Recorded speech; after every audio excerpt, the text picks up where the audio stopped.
Hello दोस्तों, स्वागत करता हूं मैं आप सभी का हमारे इस यूट्यूब चैनल हिडन क्लासेस में। तो आज की इस वीडियो में हम आपको बताने वाले हैं पोएम के बारे में। यानी कविताएं बहुत प्रकार के रोमांटिक पोएम है, तो रूरल पोएम है, तो डिवोशनल पोएम है, जो कि 12th में बार बार पूछा जाता है। जैसे पूछ देता है लोग, sweetest love I don't go, ये कौन सा कविता है, ये रोमांटिक है या ग्रामीण है या भक्तिपूर्ण है या देशभक्त, ये कौन सा पोएम, या द सोल्जर पूछ दिया। ये हम लोग कन्फ्यूज हो जाते हैं कि अरे पढ़े ही नहीं है तो कैसे बताएं। तो यही कन्फ्यूजन को दूर करने के लिए आज हम ये वीडियो बनाया है, जो कि पोएम को कैसे पहचाने, कोई भी पोएम को पहचान सकते हैं। ये वीडियो में बस आप लास्ट तक बने रहें और आप 2 मिनट में ये समझ जाएंगे कि कैसे पहचाना जाता है। तो चलिए वीडियो को स्टार्ट करते हैं। पोएम किसे कहते हैं, यानी कविता किसे कहते हैं। तो जब हम अपनी भावना को काल्पनिक रूप में व्यक्त करते हैं तो उसे हम पोएम यानी कविता कहते हैं। When we express our feeling in imaginary form is called poem. कविताएं कई प्रकार की होती हैं। There are several kinds of poem. पहला है रोमांटिक पोएम, रोमांचक कविता, tells about husband and wife. जो कविता पति और पत्नी के बारे में बताए उसे हम रोमांटिक पोएम यानी रोमांचक कविता कहते हैं। दूसरा है रूरल पोएम, ग्रामीण कविता, टेल्स अबाउट विलेज, यानी जो गांव समाज के बारे में बताए उसे हम रूरल पोएम यानी ग्रामीण कविता कहते हैं। तीसरा है डिवोशनल पोएम, भक्तिपूर्ण कविता, tells about god and goddess, यानी जो कविता हमें देवी और देवताओं के बारे में बताए उसे हम डिवोशनल पोएम यानी भक्तिपूर्ण कविता कहते हैं। चौथा है पैट्रियोटिक पोएम, यानी देशभक्तिपूर्ण कविता, टेल्स अबाउट आवर कंट्री, जो अपने कंट्री के जो कविता अपने कंट्री के बारे में बताए, जिस कविता में अपने कंट्री के बारे में बताया जाए उससे हम पैट्रियोटिक पोएम यानी देशभक्तिपूर्ण कविता कहते हैं। पांचवा है मेटाफिजिकल पोएम, परलौकिक कविता, tells about meeting and departure, यानी मिलन और जुदाई के बारे में जिस कविता में बताया जाए उसे हम मेटाफिजिकल पोएम मान लेंगे यानी परलौकिक कविता।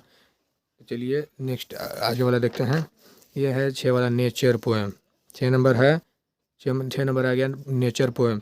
नेचर पोएम यानी प्राकृतिक कविता, tells about herbs and plants, tells about herbs and plants के बारे में।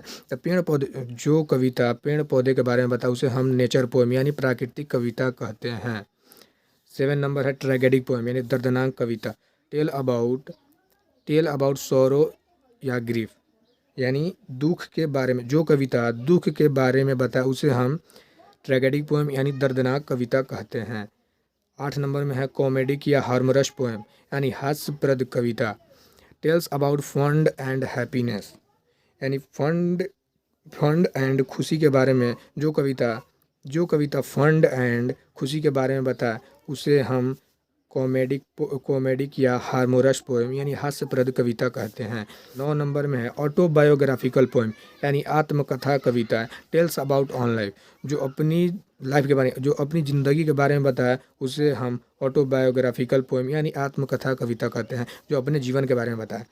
10 नंबर में है एजुकेटिव या डेडिकेटिव पोएम यानी शिक्षाप्रद कविता, टेल्स अबाउट एजुकेशन या इंस्पायरेशन, यानी शिक्षा और प्रेरणा के बारे में। जो कविता शिक्षा और प्रेरणा के बारे में बताए उसे हम शिक्षाप्रद कविता कहते हैं या एजुकेटिव या डेडिकेटिव पोएम कहते हैं। 11 नंबर है कुपलेट पोएम, 2 लाइन्स पोएम, जो पोएम 2 लाइन का होगा उसे हम कुपलेट पोएम कहेंगे। और क्वाट्रेंस पोएम 12 नंबर है क्वाट्रेंस पोएम, क्यों क्वाट्रेंस पोएम, जो कि 4 लाइन यानी 4 लाइन का जो कविता होगा उसे हम क्वाड्रेंस पोएम कहते हैं। तो चलिए आगे बढ़ते हैं। 13 नंबर में सेस्टेट पोएम यानी 6 लाइन्स पोएम, जो कविता 6 लाइन का हो उसे हम सेस्टेट पोएम कहते हैं। 14 नंबर में है ऑक्टेव पोएम यानी 8 लाइन्स पोएम, जो 8 लाइन का कविता होता है उसे हम ऑक्टेव पोएम कहते हैं। और सोनेट पोएम 15 नंबर में है सोनेट पोएम यानी 14 लाइन्स पोएम, यानी जो 14 लाइन का पोएम होगा, 14 लाइन का कविता होगा उसे हम सोनेट पोएम कहेंगे। 16 नंबर में सिंपल पोएम जस्ट लाइक ऐसे, यानी जो ऐसे होगा ऐसे को हम सिंपल पोएम कहते हैं। ऐसे जो लिखा होता है, जैसे ईद के बारे में लिख दिए, होली के बारे में लिख दिए, या कोई भी पर्व या छठ के बारे में, जो पर्व के बारे में मतलब लिखा है ऐसे लिखा जाता है उसे हम सिंपल पोएम कहते हैं। यह जानकारी आपको कैसी लगी कमेंट सेक्शन में जरूर बताएं, और चैनल पर नहीं तो चैनल को सब्सक्राइब जरूर करें और वीडियो को लाइक कर दें और कमेंट करें। तो चलिए मिलते हैं नेक्स्ट वीडियो में, तब तक के लिए जय हिंद।